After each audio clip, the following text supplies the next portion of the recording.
முக்கிய செய்திகள்.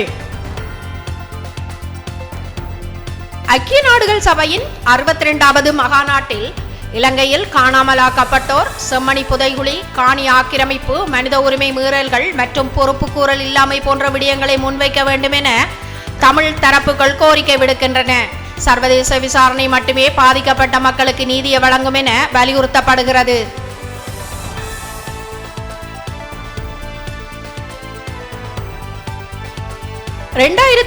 பின்னர் நிதி மற்றும் சொத்து விவகாரங்களில் வெளிப்படைத்தன்மை இல்லாத சிலர் புலம்பெயர் சமூகத்தில் செல்வாக்கு பெற்றவர்களாக உயர்ந்துள்ளதாக கடும் விமர்சனங்கள் எழுந்துள்ளன. இத்தகைய நிலை ஈழத்தமிழர்களின் எதிர்காலத்துக்கும் அடுத்த தலைமுறையின் சமூக நம்பிக்கைக்கும் ஆபத்தாக அமையலாம் என தமிழ் மக்கள் கவலை தெரிவிக்கின்றனர்.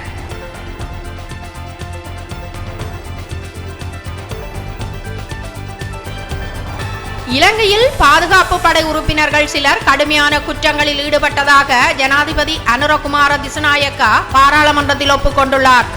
ஆனால் வடக்கு கிழக்கில் தமிழர்கள் எதிர்கொண்ட காணாமலாக்கல்கள், வெள்ளை வேன் கடத்தல்கள் மற்றும் போர்க்கால குற்றச்சாட்டுகள் குறித்து அவர் மௌனம் காத்துள்ளதாக தமிழ் அரசியல் பார்வையாளர்கள் விமர்சித்துள்ளனர்.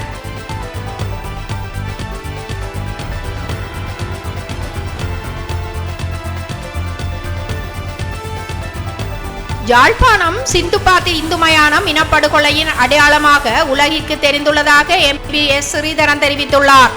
செம்மணி உள்ளிட்ட மனித புதைகுழிகள் குறித்து அரசாங்கம் முழுமையாக விசாரிக்க அஞ்சுவதாகவும் அவர் குற்றம் சாட்டியுள்ளார்.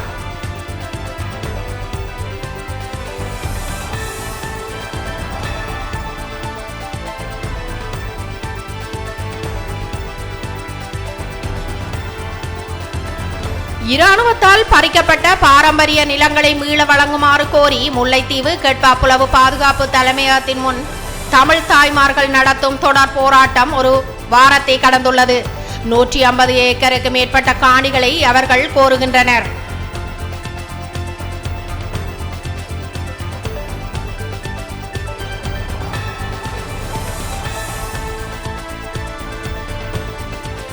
முசலி பிரதேச கால்நடை பண்ணையாளர்கள் கால்நடைகளுக்கான மேய்ச்சல் தரையை வழங்குமாறு கோரி மன்னார் அரசாங்க அதிபரிடம் மகஜர் கையளித்துள்ளனர். இது தொடர்பான கலந்துரையாடல் முசலி பிரதேச செயலகத்தில் நடைபெற்றது.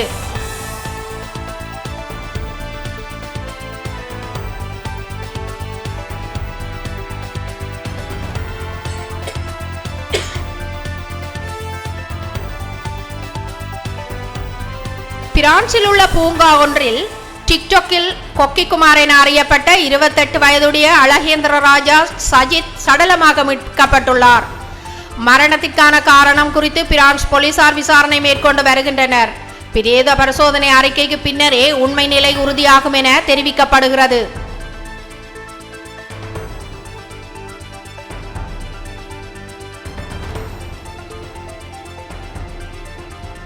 மட்டக்களப்பு மயிலத்தமடு மாதவனை பகுதியில் வெளி மாவட்டங்களைச் சேர்ந்த சிலர் அத்துமீறி குடியேறி காடுகளை அழிப்பதாக பண்ணையாளர்கள் குற்றம் சாட்டுகின்றனர்.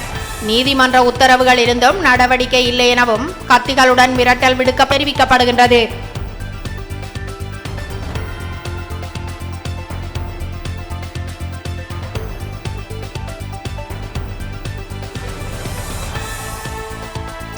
புதுக்குடியிருப்பு கந்தசுவாமி கோவில் மற்றும் மத்திய கல்லூரி பிரதான வீதியின் சேதமடைந்த பகுதிக்கு தற்காலிக தீர்வு மேற்கொள்ளப்பட்டுள்ளது. முக்கிய பாடசாலை, ஆலய பாதையானை வீதியை வடிகாலுடன் நிரந்தரமாக புனரமைக்க கோரிக்கை விடுக்கப்பட்டுள்ளது.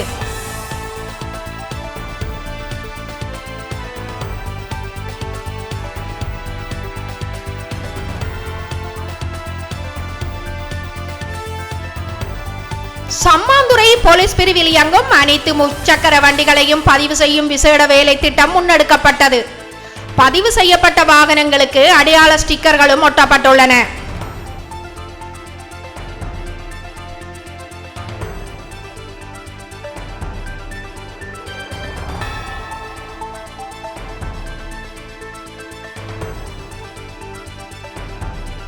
குருநாகல் பன்னலை பகுதியில் 30 வயது இளைஞர் கூறிய ஆயுதங்களால் வெட்டி கொலை செய்யப்பட்டுள்ளார்.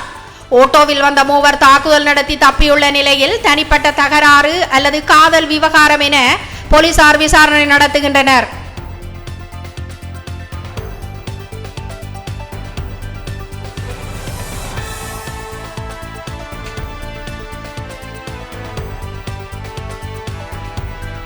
நிலக்கரி பரிவர்த்தனைகள் தொடர்பான ஜனாதிபதி விசாரணை ஆணைக்குழு முன் முன்னாள் எரிசக்தி அமைச்சர் குமார ஜெயக்கொடி 2 மணி நேர வாக்குமூலம் வழங்கினார். 2009 முதல் இடம்பெற்ற நிலக்கரி கொள்வனவுகள் குறித்து மேலதிக விசாரணைகள் எதிர்பார்க்கப்படுகின்றன.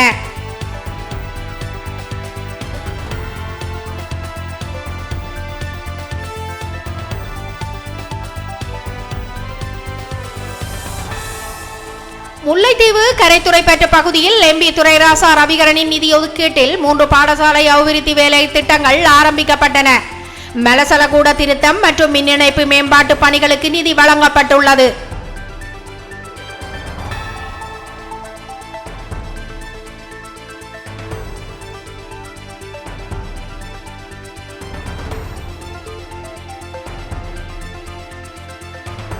சட்டவிரோதமாகவும் ஆபத்தான முறையிலும் மாற்றியமைக்கப்பட்ட வாகனங்களை கண்டறிய காவல்துறை நாடு தழுவிய விசேட நடவடிக்கையை ஆரம்பித்துள்ளது. வீதி விபத்துக்கள் மற்றும் உயிரிழப்புகளை குறைப்பதே இதன் நோக்கம் என தெரிவிக்கப்பட்டுள்ளது.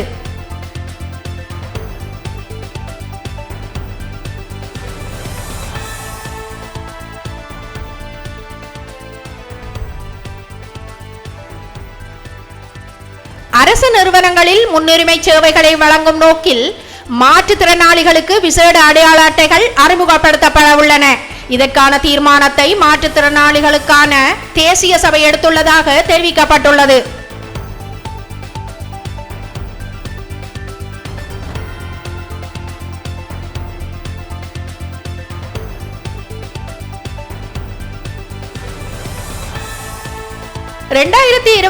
ஆண்டு OL மற்றும் AL பரீட்சைக்கு தோற்றும் மாணவர்களுக்கு தேசிய அடையாள அட்டைகள் வழங்கும் பணி விரைவுபடுத்தப்பட்டுள்ளது.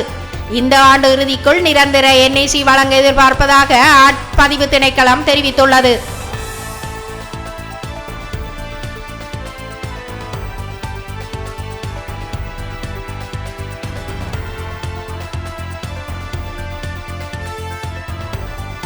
நீதிமன்றத்தில் ஆஜர்படுத்தப்பட்ட பின்னர் சிறை பேருந்தில் இருந்து ஊடகங்களிடம் பேசிய சிவனேசதுரை சந்திரகாந்தன் என்ற பிள்ளையான் தமக்கெதிரான குற்றச்சாட்டுகள் அனைத்தும் பொய்யானவை என மறுத்துள்ளார்.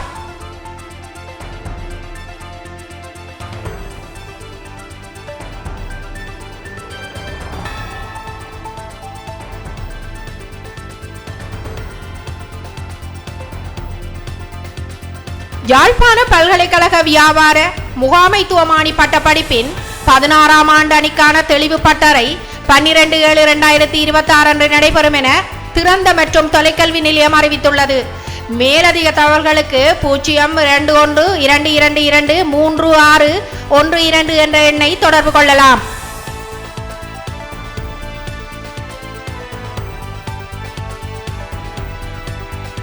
கடுவளையில் குடிநீர் சுத்திகரிப்பு நிலையம் என்ற பெயரில் இயங்கி வந்த சட்டவிரோத மதுபான ஆலையை போலீசார் சுற்றி வளைத்தனர்.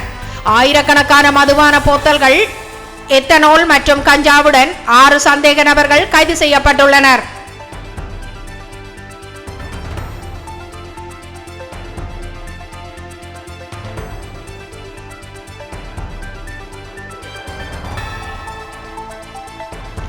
வடமராட்சி பிரதேச சபை அமர்வில் ஊடகவியலாளர்களுக்கு விதிக்கப்பட்ட கட்டுப்பாடுகள் குறித்து கடும் வாத பிரதிவாதங்கள் இடம்பெற்றன.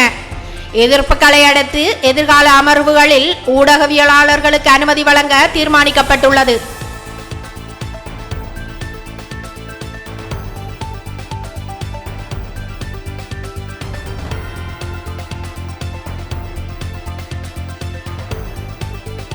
ஆளுகை மற்றும் பணவியல் கொள்கை சீர்திருத்தங்களை தொடர்ந்து முன்னெடுக்குமாறு இலங்கை அரசாங்கத்தையும் அதிகாரிகளையும் IMF வலியுறுத்தியுள்ளது. நீண்டகால பொருளாதார நிலத்தன்மைக்காக சீர்திருத்த வேகம் அவசியம் என இவான் பாப்பஜோர்ஜியோ தெரிவித்துள்ளார்.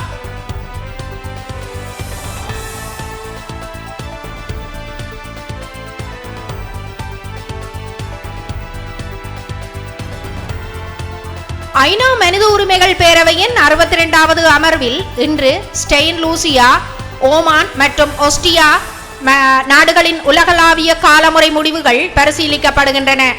மனித உரிமை முன்னேற்றங்கள் குறித்து விவாதம் நடைபெறுகின்றது.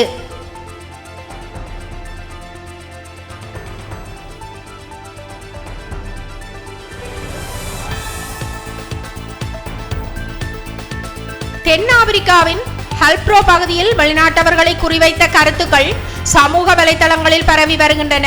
அங்கு உள்ளூர் மக்கள் திரண்டதாக கூறப்படும் நிலையில் சமூக பதட்டம் அதிகரிக்காமல் அமைதி காக்குமாறு வேண்டுகோள் விடுக்கப்படுகிறது.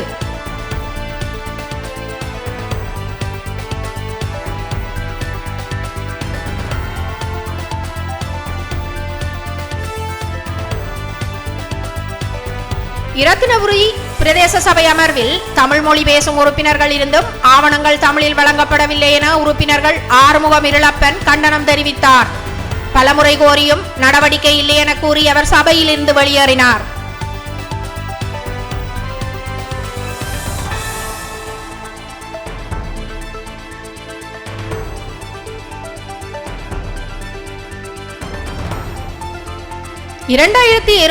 ஆண்டு இராணுவ புரட்சிக்கு பின்னர் மியான்மரில் மனித உரிமை நிலை மிகவும் மோசமடைந்துள்ளதாக ஐநா மனித உரிமைகள் அலுவலகம் தெரிவித்துள்ளது.